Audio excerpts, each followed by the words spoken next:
आज आपण पिठोरी अमावस्येची कथा आणि तिचा महिमा जाणून घेणार आहोत. श्रावण महिन्यातील अमावस्या म्हणजेच पिठोरी अमावस्या म्हणून ओळखली जाते. या दिवशी माता आपल्या लेकरांच्या दीर्घायुष्य, सुख आणि आरोग्यासाठी उपवास करतात. तसेच पिठाची देवीची पूजा करतात. म्हणजेच पिठाची देवी बनवून तिची पूजा करतात.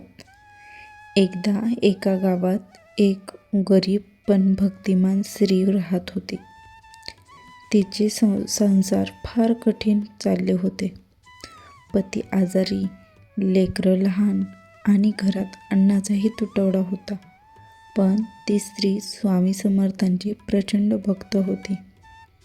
अमावास्येच्या दिवशी तिने ठरवलं की काहीही झालं तरी ती पिठोरी अमावस्येचे व्रत करणार.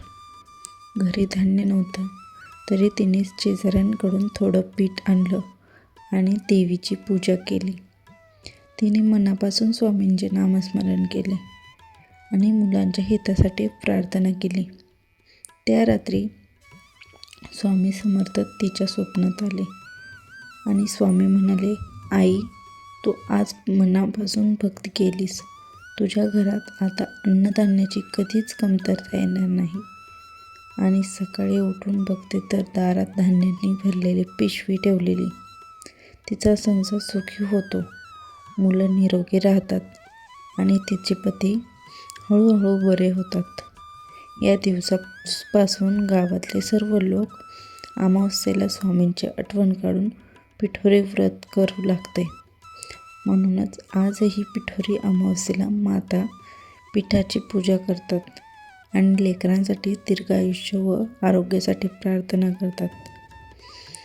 यासाठी उपाय: या दिवशी सकाळी लवकर उठून अंघोळ करून पाण्यात हळद व थोडं गंगाजल टाकून स्नान करावे. घरात स्वामी समर्थांचे नामस्मरण करा. दुपारी